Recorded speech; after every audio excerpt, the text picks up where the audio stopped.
The vampire king she met just 3 weeks ago was not merely a stranger. He was the secret of her destiny. And now, a 3-month pregnancy has turned everything upside down. She cannot understand how time changed so quickly, but the truth is this child is not ordinary. Now she must decide, run away or face that royal world of darkness where the greatest truth of her life lies hidden. The night the king didn't bite. The city's oldest district sat above the river like it was holding its breath. Streetlights blinked through the fog, and the cobblestones shone with fresh rain. I pulled my jacket tighter, pretending my shaking hands were only from the cold. My name is Mira, and until 3 weeks ago, my biggest problem was getting my cafe to survive the winter.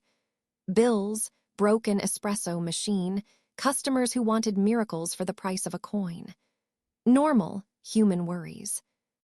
Then I delivered a box of pastries to Blackthorn Manor, the place people whispered about like it could hear them. The gate opened by itself with a soft, patient creak. Not dramatic, almost polite. I stepped inside, and the air felt warmer than it should have, like the house was protecting its secrets from the night. A man stood at the top of the stairs, half hidden by shadows and candlelight. He looked too still, like a painting that had learned to breathe. His eyes, dark, calm, and ancient, met mine without the hunger I expected. "You're late," he said. I swallowed. "Your servant requested pastries for a private gathering." The man descended slowly, not with threat, but with control. He wore a long coat, simple but unmistakably regal. If he was a king, he wasn't the loud kind. He was the kind who didn't need to raise his voice because the room already listened. His gaze dropped to the box in my hands. "You made these?" "Yes." He took the box with a careful gentleness that didn't match the stories. His fingers didn't brush mine, as if he was intentionally giving me space. "That smell," he murmured, almost to himself. "Vanilla, it reminds me of morning." I let out a nervous laugh, because the word morning sounded strange in that house. Most people say it reminds them of childhood. His expression flickered, so fast I nearly missed it. A sadness that didn't belong to a monster. Then it was gone. "You should not have come alone," he said, and his tone held no accusation, only concern. I straightened, a little defensive. "I'm not helpless." He studied me like he was reading a book he had no right to touch. "No," he agreed quietly. "You're not." A door opened somewhere deeper in the manor. A gust of colder air rolled down the hallway, carrying the faint sound of voices, low, tense, unfriendly. My stomach tightened. "You have guests," I said. "They are not my guests," he replied. That was the first time I heard the truth in his voice. He was not hosting a party. He was containing one. Another voice echoed, sharp and angry, followed by a sudden crash that made me jump.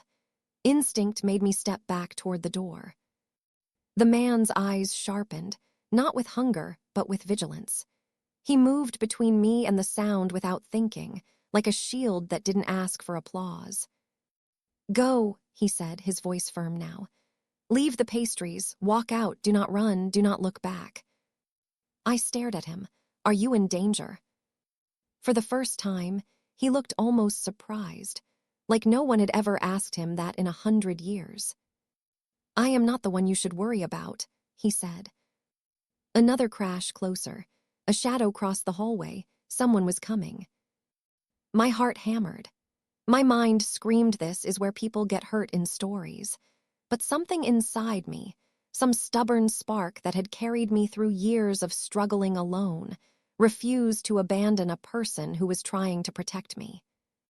"I can call for help," I whispered, fumbling for my phone. His hand lifted, palm open, not threatening, just pleading. "No." The quiet desperation in that single word stopped me. A figure appeared at the end of the hall, a tall man with eyes that glinted like broken glass. He smiled at me in a way that made my skin crawl. "Ah," he purred, a warm visitor. The man beside me, the vampire king, didn't bear fangs. He didn't roar. He simply stepped forward, his voice low and steady, the way a good leader speaks when fear tries to take over a room. "She is under my protection," he said. The other vampire laughed. "Protection? From you, the great king who's forgotten how to be feared." A flicker of pain crossed the king's face, quick as lightning behind clouds. Then he turned his head slightly toward me, as if measuring something he didn't want to measure. "Mira," he said, and my name sounded different in his mouth, gentler, like he'd been careful not to break it. "If you stay, you may see what you cannot unsee." I should have left. I know that. Every sensible part of me wanted to. But I also saw something else, something no rumor had ever mentioned. The king's hands were steady, yet his eyes were tired. Not tired like someone bored, but tired like someone who had been holding back a storm for far too long. I took one slow step forward anyway. "Then show me the truth," I said, voice trembling but clear. "Because I'm tired of running from shadows." The hallway fell silent. The enemy vampire's smile faded. Even he looked uncertain, as if a human's courage had changed the rules of the room. The king's gaze locked onto mine. For a heartbeat, the manor felt like it tilted, like time itself leaned in to listen. "Your courage," he whispered, almost inaudible, "will cost you." Then, without warning, the candles along the corridor all dimmed at once, as if something ancient had just awakened, and the king's expression changed from control to alarm. He turned sharply toward the darkness behind him, and for the first time, his composure broke.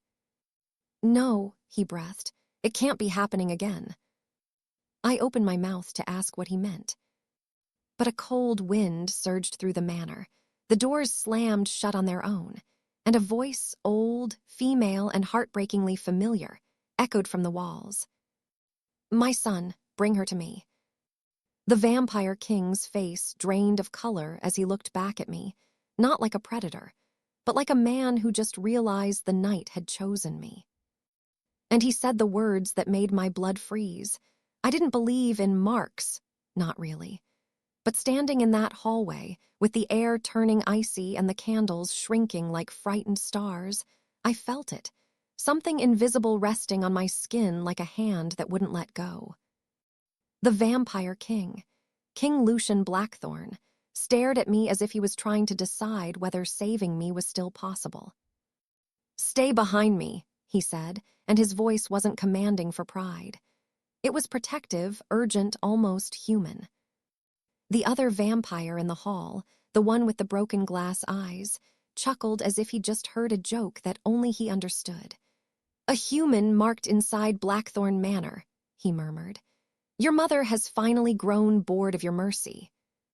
Lucian's jaw tightened. "Leave Soren." Soren spread his hands, mock innocent.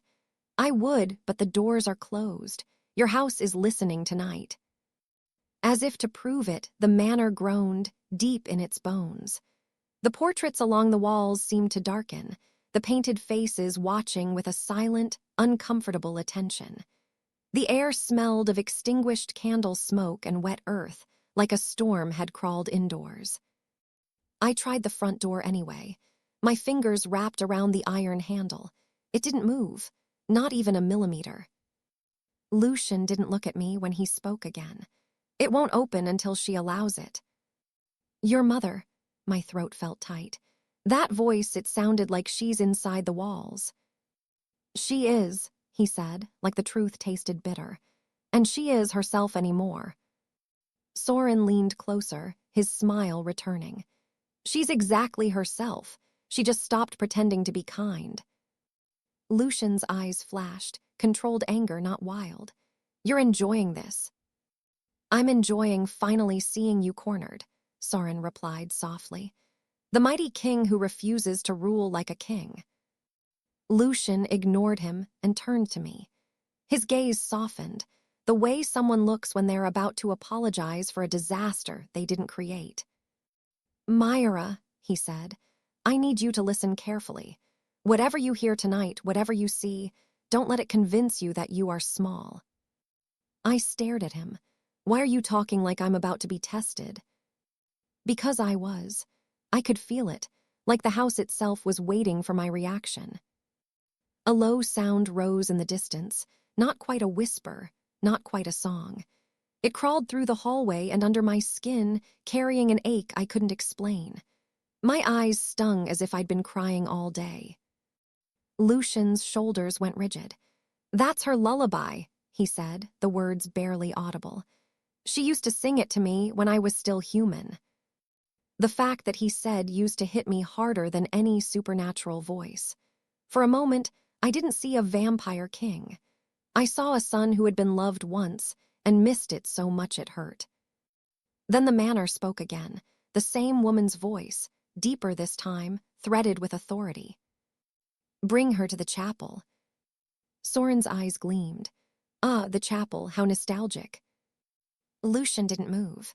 "No." The floor trembled. Dust fell from the ceiling. Somewhere glass shattered. The house wasn't asking, it was demanding.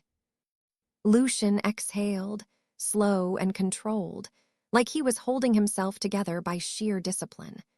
Then he did something that shocked me more than the talking walls. He took off his signet ring and pressed it into my palm. The ring was heavy, cold, engraved with a crest, an old crown above a thorned rose. My hand tingled where it touched my skin.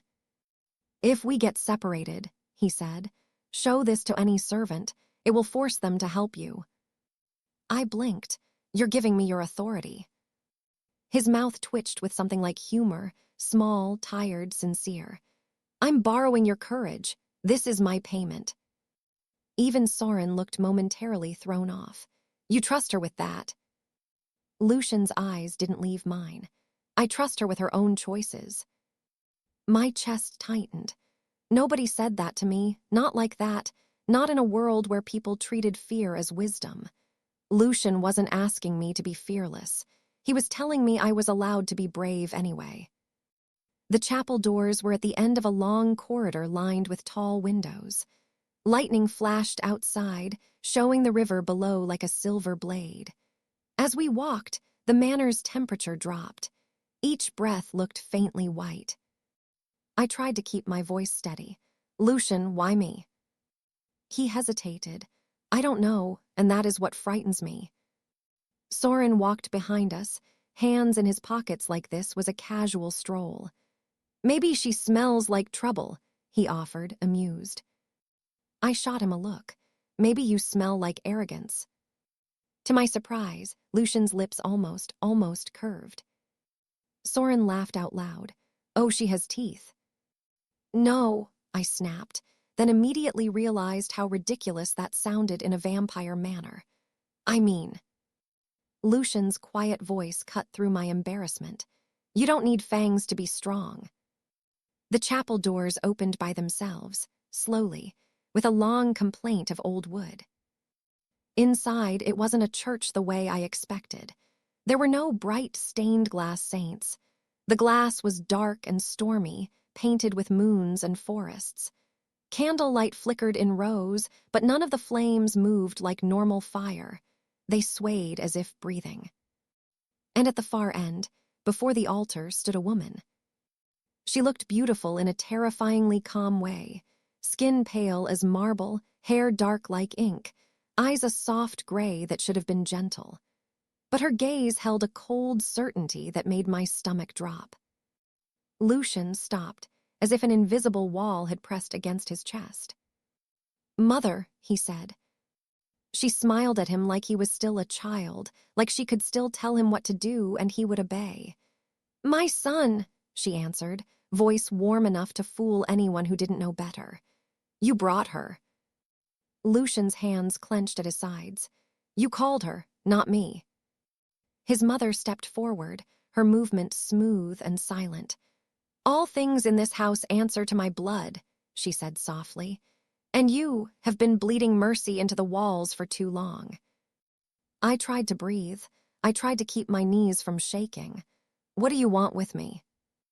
Her eyes slid to me, and I felt inspected, not like a person, but like a key. "What I want," she said, "is what you carry without knowing you carry it." My skin prickled. "I don't understand." Lucian's voice sharpened. "She is human. Leave her out of our curse." A flicker, almost irritation, crossed the woman's face. "Human," she repeated, like the word was a shallow excuse. "Tell me, girl, when you touched my son's hand 3 weeks ago, what did you feel?" My heart stuttered. I hadn't told anyone that, not even myself. But the memory rose, unwanted and vivid.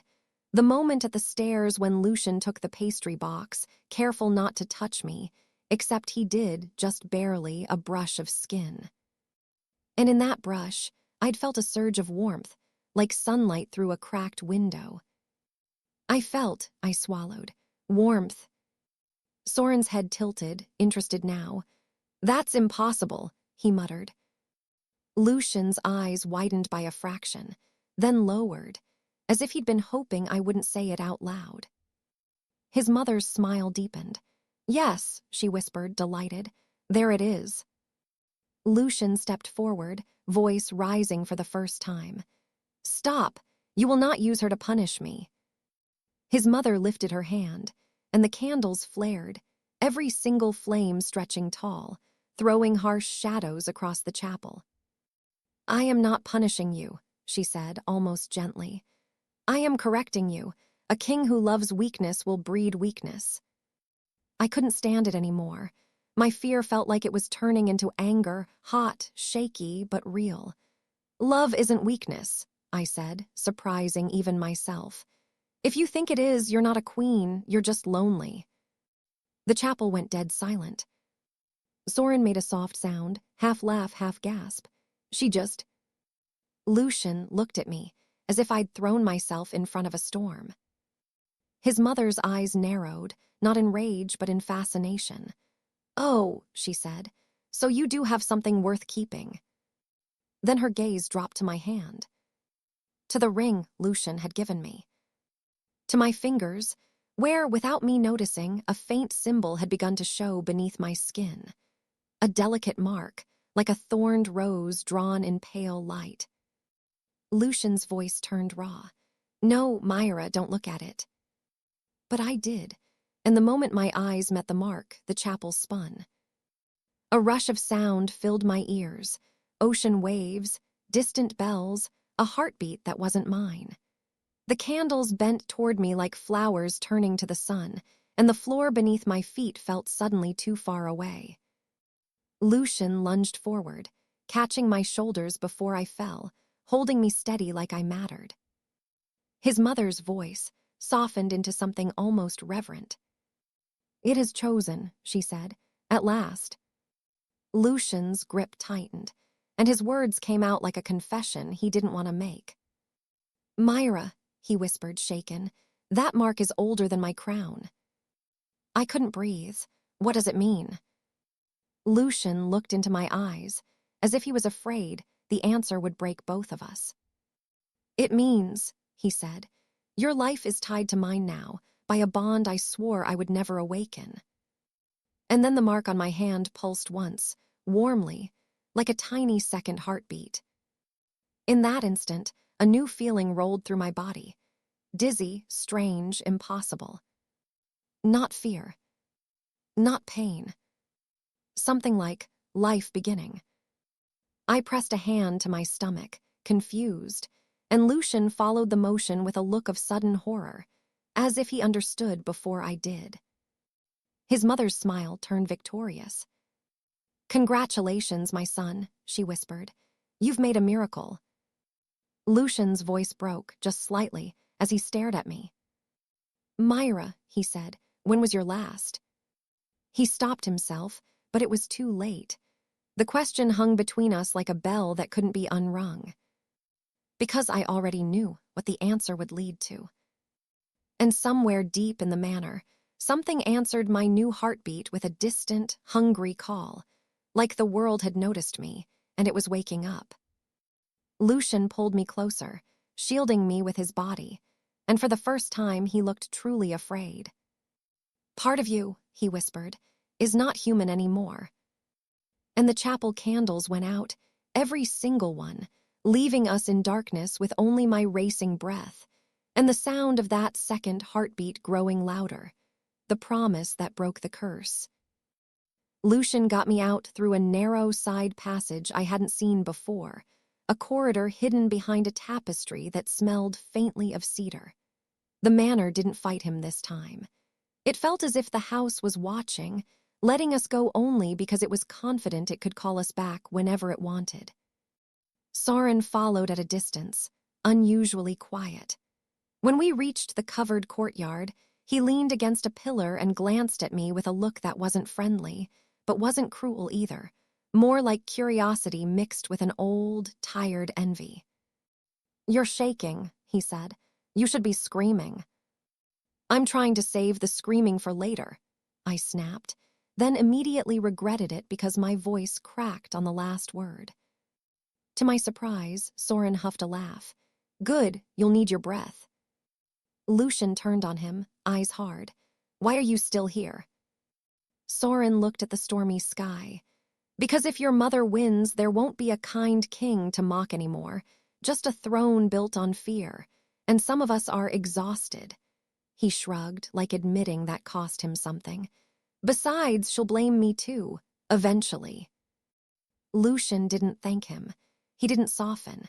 He only nodded once, the way a leader acknowledges a truth without pretending it's friendship. Then Lucien faced me again. He had removed his coat and placed it around my shoulders, though he must have felt the cold more than I did. The fabric smelled faintly of smoke and something clean, like the moment after a candle is blown out. "Mira," he said, "we need light." I blinked. Light.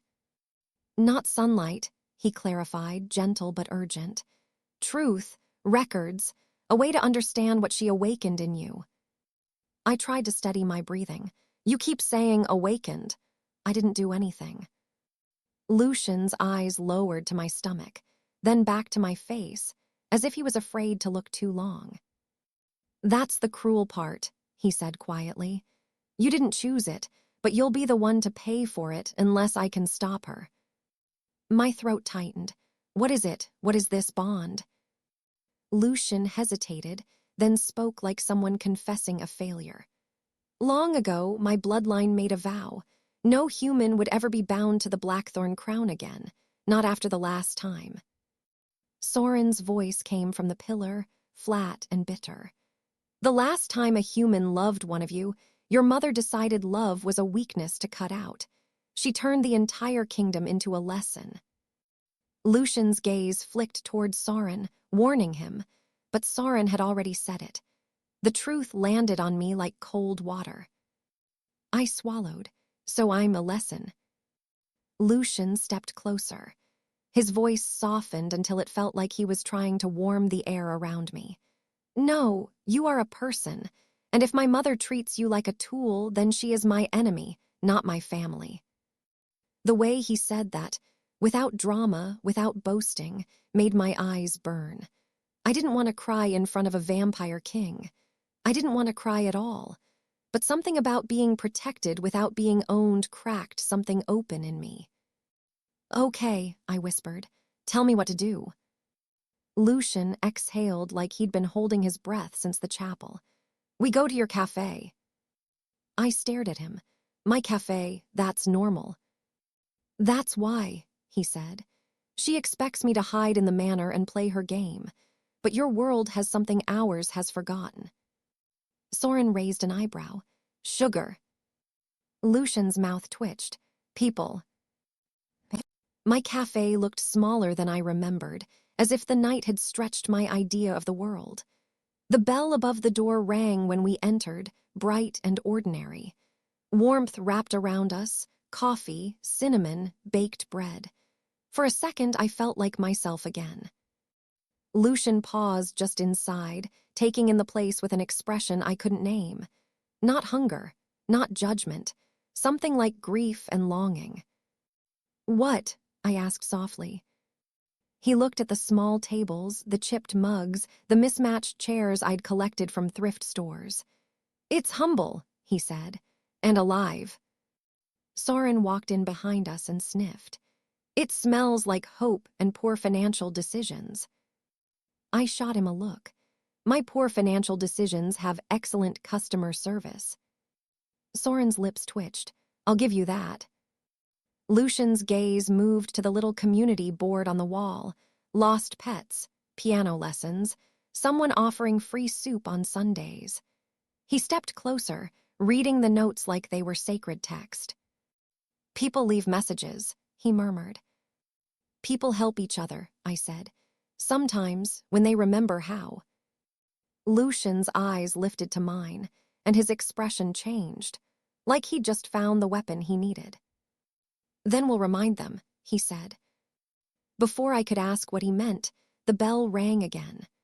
My regular customer, Mrs. Dalloway, walked in with her knitted scarf and her unstoppable opinions. She froze when she saw Lucien. He didn't move. He didn't loom. He simply lowered his chin politely, like a man who understood he looked like trouble and didn't want to be. Good morning, he said. Mrs. Dalloway blinked twice. Mira, she whispered sharply. Who is that? He looks like he stepped out of a very expensive funeral. Soren coughed, like he was hiding laughter.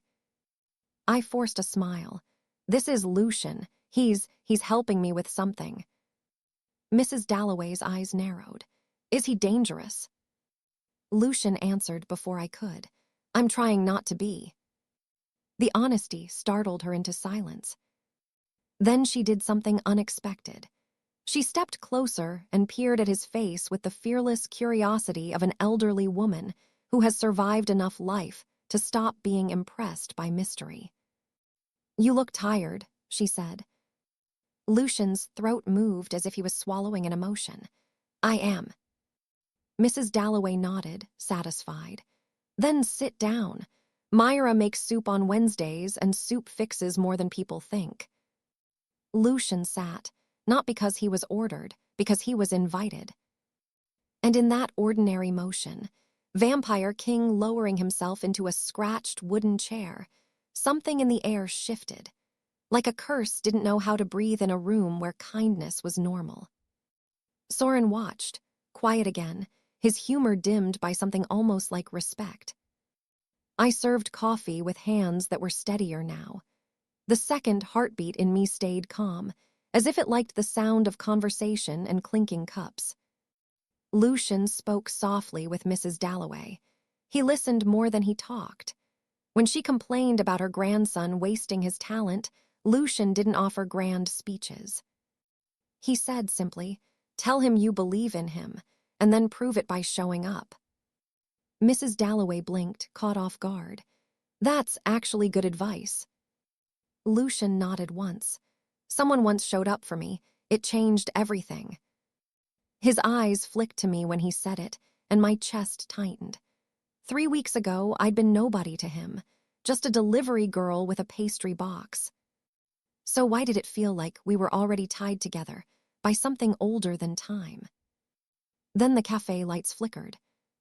The temperature dipped. Soren's head snapped toward the windows. She found you. Outside, fog rolled down the street like a slow tide. People walking past paused, confused, their faces slackening as if they'd forgotten what they were doing. Lucien stood, instantly alert, not with violence, with readiness, the way a good person stands up when someone smaller needs help. My mother can't enter uninvited, he said under his breath. Not here. Soren's voice was sharp. She doesn't need to enter, she only needs fear. The fog thickened, pressing against the glass. A whisper slid through the cracks in the window frames, soft as dust. Bring him home, and I will let the girl live. Mrs. Dalloway shivered. Mira, what is that? I forced myself to breathe and moved to her side. It's nothing you need to carry, I said gently, surprising myself with the steadiness in my voice. Please go to the back room and lock the door. I'll explain later, I promise. Mrs. Dalloway looked between us, then nodded slowly. Be careful, child. When she left, Lucien turned to me with a look I will never forget, fear and tenderness braided together. "I won't let her take you," he said. I swallowed hard. "She said she'll let me live if you go home." Lucien's voice went quiet. "She lies." Soren walked toward the window and drew the curtain back just enough to see the street. "Your customers are standing still like puppets," he said. "She's making the city hold its breath." Lucien's hands clenched. For a moment, I saw the king he could be if he chose cruelty. How easy it would be for him to snap the world into obedience. But he didn't. He closed his eyes, as if he was searching for something softer than power. Then he said, "We're going to do something she can't predict." I stared at him. "What?" Lucien looked at the community board again. The notes, the offers of help, the handwritten prayers disguised as grocery lists. "We're going to invite the city to be brave," he said. Soren turned, incredulous. "You want humans to stand up to an ancient vampire queen with flyers." Lucien's eyes met mine. "Mira believes people can remember how to care. I'm going to believe her." My throat tightened. "Lucien, if they get hurt." "They won't," he said firmly. "Because I won't ask them to fight. I'll ask them to choose. Fear spreads when people feel alone. Community breaks it." His mother's whisper returned, stronger now, curling through the cafe like smoke. "Your mercy will kill her, my son." Lucien opened the cafe door. The fog tried to push in, but it hesitated at the threshold like it had met a rule it couldn't break. Lucien stepped onto the sidewalk and raised his voice, not loud, not theatrical, just clear. "Listen to me," he said to the frozen strangers. "You're afraid because something is borrowing your minds. That fear is not yours. If you can hear me, hold the hand of the person nearest you." I held my breath. Soren muttered, "This is insane." For a second, nothing happened. Then, slowly, a young man blinked as if waking from a dream. He looked at the woman beside him, confused. And he reached for her hand. The woman startled, then clutched back like she'd been drowning and found a rope. One by one, people began to move. Not all at once, not perfectly, but it spread, touch, connection, small human warmth. The fog shuddered, as if the street itself was pushing it away. Lucien turned slightly, glancing back at me through the cafe doorway. "Do you see?" he whispered. "This is what she can't command." My eyes stung. "It's working." But then the air split with that same cold voice, closer now, furious and wounded. "You would turn them into your shield." Lucien didn't flinch. "No, I'm turning them into each other's." The fog recoiled from the linked hands, but it didn't vanish. Instead, it gathered into a darker shape at the far end of the street, tall, elegant, terrible. Lucien's mother stood there without truly being there, like a projection made of night. Her gray eyes locked onto my stomach. "You," she said, voice velvet sharp, "are carrying royal blood without earning it." My knees went weak. Lucien moved back into the cafe, placing himself in front of me again, always between me and the worst of the world. "She didn't steal anything," he said. "If there is a bond, it is my responsibility." His mother's smile turned cruel in its calm. "Then pay." The cafe lights died. Not out, just dim, as if the room had been submerged underwater. And my mark burned. I gasped and doubled over, clutching the counter. It wasn't pain like injury. It was like being pulled toward a decision. Lucien caught me. His hands were cold, but his grip was steady. "Mira, look at me," he said. "Stay with me." I forced my eyes open. Lucien's face was close, his expression torn. "My mother is trying to force the bond to complete," he whispered, "to make you hers through me." Soren's voice turned tense. "If she completes it inside her influence, the child will belong to the throne, to her." My breath hitched. "The child belongs to me." Lucien nodded fiercely. "Yes." His mother's voice wrapped around us again. "Come back to the manor, Lucien. Kneel, and I will spare her." Lucien closed his eyes, and I felt his conflict like a storm in a small room. A king could end this by surrendering. A good man could end it by sacrificing himself. But a truly brave person does something harder. He refuses to let evil define the choices. Lucien opened his eyes, and they were wet, not with weakness, but with truth. "I spent centuries believing my curse was the price of my crown," he said quietly. "But you, Mira, you made me remember I had a choice before the crown, before the darkness." He looked at my hand, at the ring, at the mark that pulsed like a living rose. Then he did the last thing his mother expected. Lucien lowered himself, not in surrender to her, but in humility before me, and placed his forehead against my knuckles like a vow. "Mira Hale," he said, voice shaking. "I will not claim you, I will not own you. I will not turn your life into my punishment." My tears finally fell, hot against my cheeks. "Lucien." He lifted his head. "If you want me near you, it will be because you choose it, not because blood forces it." The mark flared, bright, clean light, not dark. His mother hissed, the sound of old anger cracking. "Stop." Soren stepped back, stunned.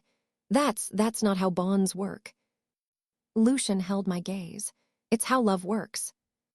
He took the signet ring from my palm and slid it back onto his finger, then removed it again immediately, slowly, deliberately, and placed it on the cafe counter like he was setting down a weapon.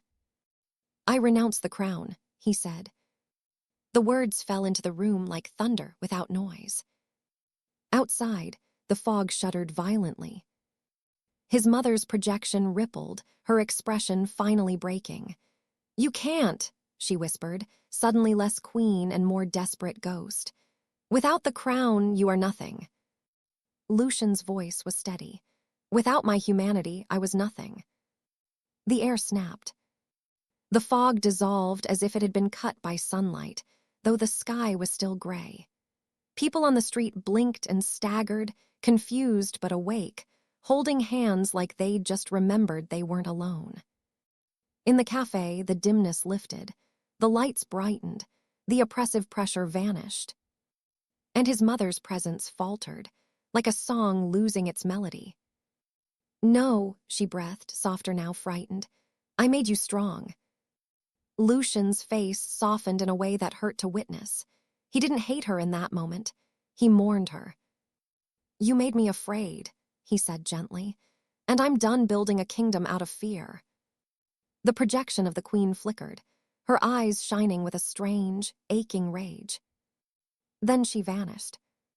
Silence rushed in, true silence, the kind you only notice after a storm ends.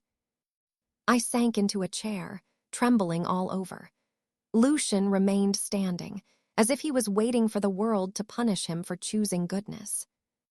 Soren stared at Lucien like he was seeing him for the first time. "You just broke her hold," he said quietly, "by giving up power." Lucien looked at his empty hand where the ring had been. "Power that demands cruelty isn't power," he replied. "It's a cage." I pressed a hand to my stomach again. The second heartbeat was calm, warm, safe. Then a thought hit me, sharp and terrifying. "Lucien," I whispered, "if you renounce the crown, what happens to you?" He didn't answer immediately.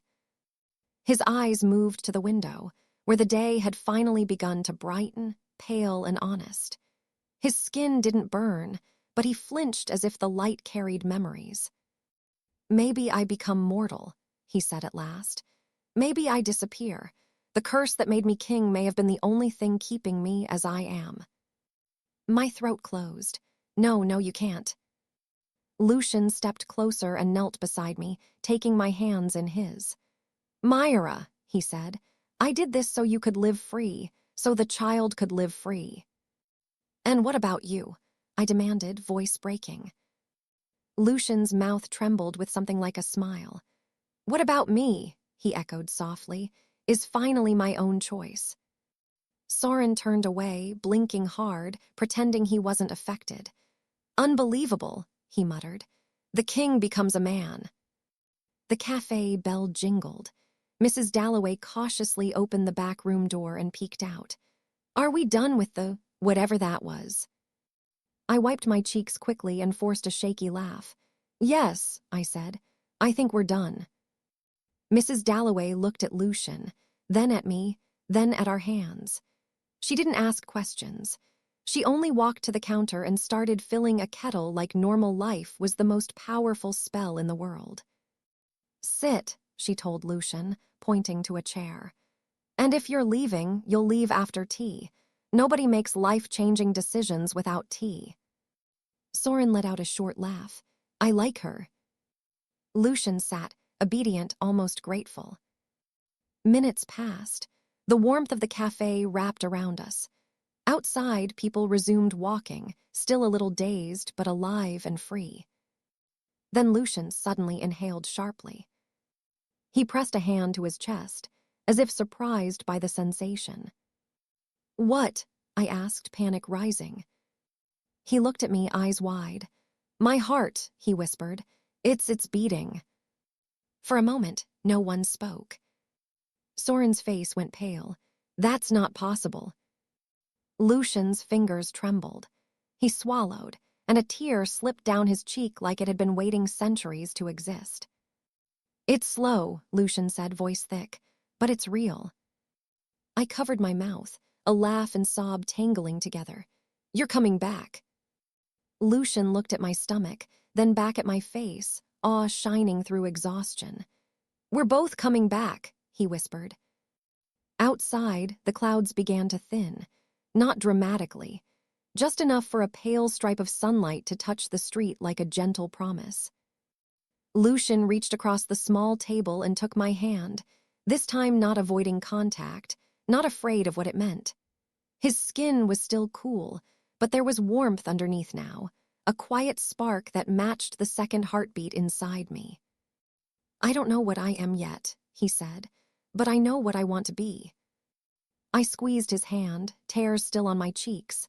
"Then be it," I whispered, "one day at a time." Soren leaned back in his chair, watching the sunlight like it was a miracle he didn't deserve. "So what now?" he asked, trying to sound casual and failing. Lucien's gaze moved around my cafe, my little sanctuary of ordinary courage. "Now," he said, voice calm, certain, humble, "we build a life that doesn't need fear to survive." Mrs. Dalloway placed 3 cups of tea on the table as if she were sealing the future with porcelain. "Good," she said briskly. "And Mira, you're putting a sign on the door. No fog allowed." I laughed through my tears. "Done." Lucien's smile finally arrived fully, small, sincere, and unbelievably tender. Then his expression sobered as his eyes met mine again. "There's one more thing," he said softly. My stomach tightened. "What?" He swallowed, and his voice turned careful, reverent. "If I am becoming mortal, I can stay in the sunlight someday." The idea struck me with such sudden hope, it almost hurt. "And if you stay," I whispered, "you'll be here when our child—" Lucien nodded once, his eyes shining. "If you'll have me." I looked down at my hands, at the faint rose mark now softened into something that didn't feel like a chain. It felt like a promise. "I will," I said, "but not because of a bond, because you chose kindness when you could have chosen power." Lucien exhaled, like he'd been forgiven by the part of himself he hated most. Outside, the city moved again. Inside, the tea steamed, the cafe hummed, and the 2 heartbeats, mine and the small one within me, kept time with Lucien's new human rhythm. And somewhere far away, in a manor built on old fear, a throne sat empty, waiting for a ruler who would never return. Because the true king had finally learned this. A crown can command silence, but only love can build a home.